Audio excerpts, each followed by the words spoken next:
శ్రీ గురుభ్యో నమః. ఆర్యన్ భక్తి టీవీకి స్వాగతం. దత్తావతారాల శీర్షికన ఈరోజు మనం ప్రథమ దత్తావతారమైన శ్రీ శ్రీపాద వల్లభుని జీవితం గురించి మనం ఇప్పుడు తెలుసుకుందాం.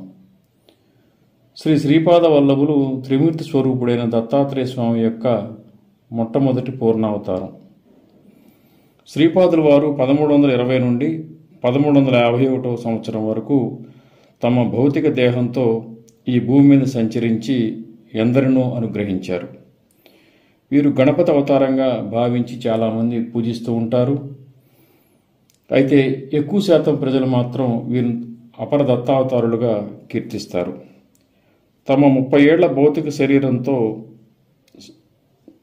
భారతదేశం మొత్తం సంచరించి తెలంగాణ, కర్ణాటక సరిహద్దు ప్రాంతంలో కృష్ణానది మధ్యలో ఉన్న చిన్న దీవి అయిన కురుపురంలో లేదా కురుగడ్డలో ఎక్కువ కాలం నివసించి అక్కడే అదృశ్యులైనారు. ఇప్పటికీ కురుపురం దర్శించి గురు చరిత్రను నిబద్ధంగా పారాయణం చేసిన, స్వామిని ఆర్తితో ప్రార్థించిన ప్రారబ్ధం నశించి కష్టనష్టాలు తొలగిపోతాయి, కోరిన కోరికలు కూడా నెరవేరుతాయి.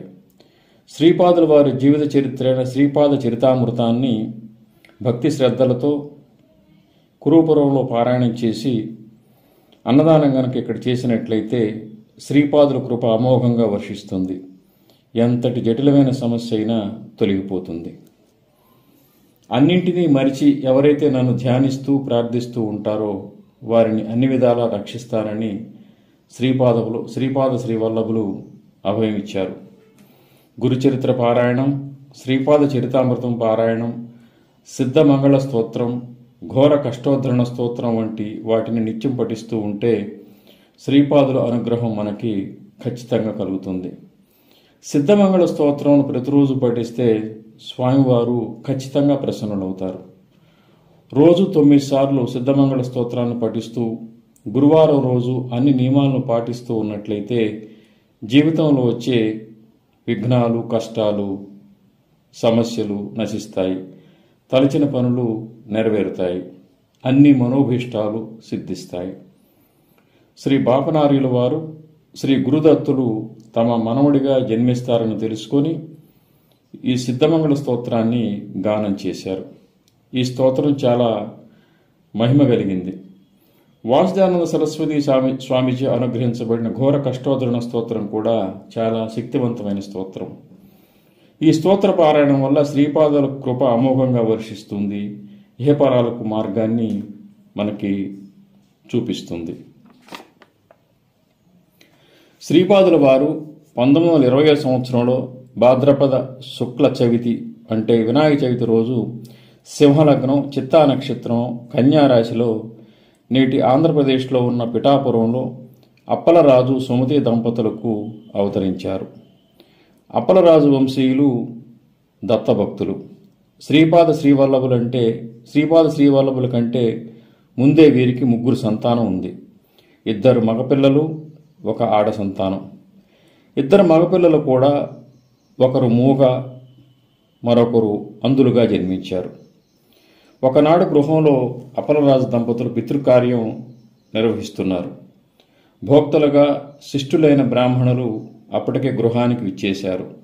అదే సమయంలో ఒక భిక్షగాడు గృహం ముందు నిలబడి భిక్షను అర్థించగా సుమతి భోక్తలకు నివేదించకుండానే భిక్షగాడికి భిక్షను సమర్పించింది.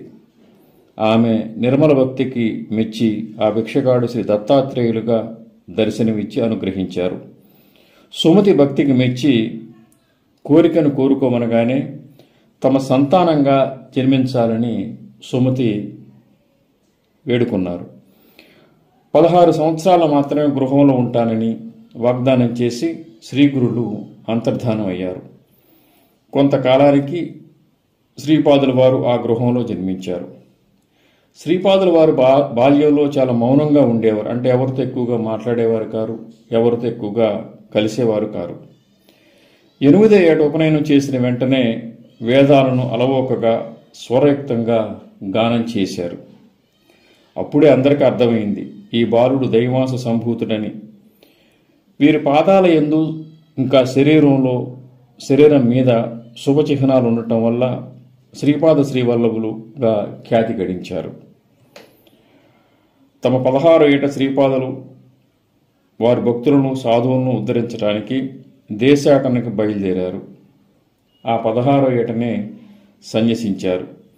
దేశాటనకు బయలుదేరే సమయంలో పుత్రునికే విలిపిస్తున్న తల్లిదండ్రులకు తమ నిజస్వరూపమైన శ్రీ దత్త దివ్య రూపాన్ని దర్శింపజేశారు. తమ సోదరుల ప్రారంధాన్ని అంగవైకల్యాన్ని తొలగించి విరాగి, ద్వారక, మధుర, బద్రీనాథ్, కాశీ, గోకర్ణం, శ్రీశైలం, మహాబలేశ్వరం మొదలగు క్షేత్రాలను దర్శించి ఎందరినో అనుగ్రహించి కురూపురం చేరారు. వీరు తమ జీవితంలో అధిక భాగం కురూపురంలోనే ఉన్నారు. అక్కడే వీరు జలమును అదృశ్యమయ్యారు. ఇప్పటికీ కురూపురంలో శ్రీ స్వామివారు తేజో రూపంలో అదృశ్యంగా సంచరిస్తూ తమ భక్తులను అనుగ్రహిస్తారని భక్తుల విశ్వాసం. ఇది నిజం కూడా. కురుగడ్డలో నివసించి శ్రీపాదుల వారు ఎన్నో మహిమలు ప్రదర్శించారు. వల్లభేష్ అనే బ్రాహ్మణ భక్తుడు కురూపురంలో మొక్కు చెల్లించడానికి బయలుదేరినప్పుడు మార్గ మధ్యంలో బందిపోట్లు దాడి చేసి ఆ బ్రాహ్మణుని చంపి అతని వద్దనున్న సొమ్మును అపహరించే ప్రయత్నం చేశారు. ఈ సమయంలో శ్రీపాదుల వారు శివరూపంలో ప్రత్యక్షమై బందిపోట్లను తమ శూలంతో చంపి వల్లభేషుని బ్రతికించారు. వీరు చూపిన మహిమలను శ్రీపాదుల భక్తుడైన శంకర భట్ సంస్కృత భాషలో శ్రీపాద శ్రీవల్లభ చరితామృతం అనే గ్రంథ రూపంలో మనకు అందించారు. శ్రీవారి మహిమలను స్వయంగా చూసి ఈ గ్రంథంలో శంకర భట్ రాశారు. ఇందులో చెప్పినవన్నీ సత్యాలే. శ్రీపాదుల ఆదేశం మేరకే ఈ గ్రంథంలో అన్నీ పూర్తిగా వివరించబడ్డాయి. కాలక్రమంలో తెలుగులోకి ఈ గ్రంథం అనువదించబడింది. ఈ గ్రంథం 32 తరాల వరకు రహస్యంగా ఉంచబడుతుందని, 33వ తరంలో వెలుగులోకి వస్తుందని శంకర భట్ వివరించారు. ఆయన చెప్పిన విధంగానే నవంబర్ 2001లో మల్లాది గోవింద దీక్షితులు వెలికి తీశారు. వీరు సనాతన దత్త భక్తులు. ఇంకా శ్రీపాద శ్రీవల్లభుల బంధువర్గం వారే. శ్రీపాద శ్రీవల్లభ చరితామృతమును నియమనిష్టలతో పారాయణం చేస్తే శ్రీపాదుల అనుగ్రహం శీఘ్రంగా వర్షిస్తుంది.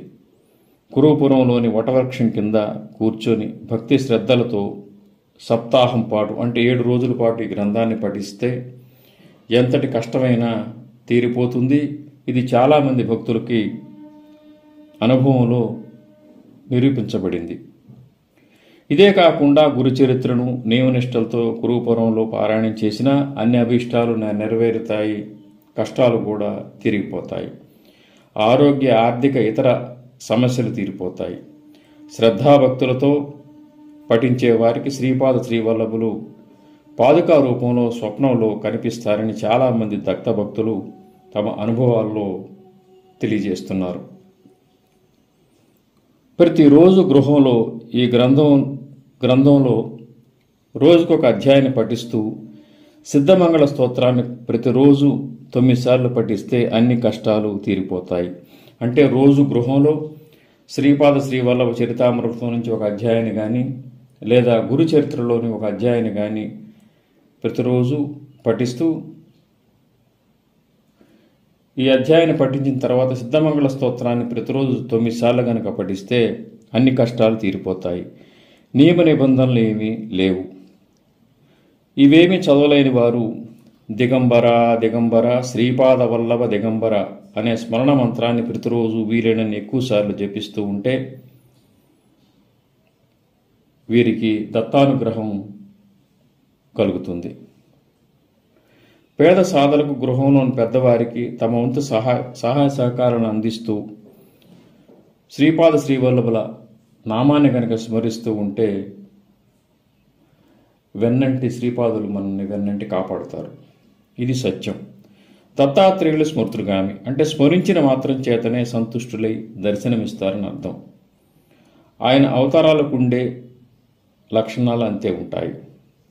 ప్రతి నిత్యం దిగంబర దిగంబర శ్రీపాద వల్లభ దిగంబర దిగంబర దిగంబర అవధూత చింతన దిగంబర అనే ఈ స్మరణ మంత్రాన్ని జపిస్తూ ఉంటే శ్రీపాద శ్రీవల్లభులు మనల్ని అన్ని విధాలా కాపాడతారు. మన రక్షణ బాధ్యతను శ్రీ దత్తులే స్వీకరిస్తారు. పూర్తి విశ్వాసంతో శ్రీపాదుల వారిని శరణ వేడితే అన్ని భయాలు, కష్టాలు, నష్టాలు, ప్రమాదాలు దూరమవుతాయి. మనశ్శాంతి కలుగుతుంది. అన్ని కోరికలు కూడా నెరవేరుతాయి. ఇహంలోనూ పరమలోనూ శాంతి అనుగ్రహించబడుతుంది. కనుక అందరూ దత్తమూర్తి దత్తావతారమైన శ్రీపాద శ్రీవల్లభుని ప్రతినిత్యం స్మరించండి. వీలైనప్పుడల్లా శ్రీపాదుల నామాన్ని కానీ దత్తనామాన్ని కానీ స్మరిస్తూ ఉండండి. స్మృతులుగామైన దత్తాత్రేయులు వారు అన్ని విధాలా కాపాడుతారు. దిగంబర దిగంబర శ్రీపాద వల్లభ దిగంబర దిగంబర దిగంబర నరసింహ సరస్వతి దిగంబర. శ్రీ దత్త శరణం మమ. శ్రీ ఉమామహేశ్వర కృపా సిద్ధిరస్తు. స్వస్తి.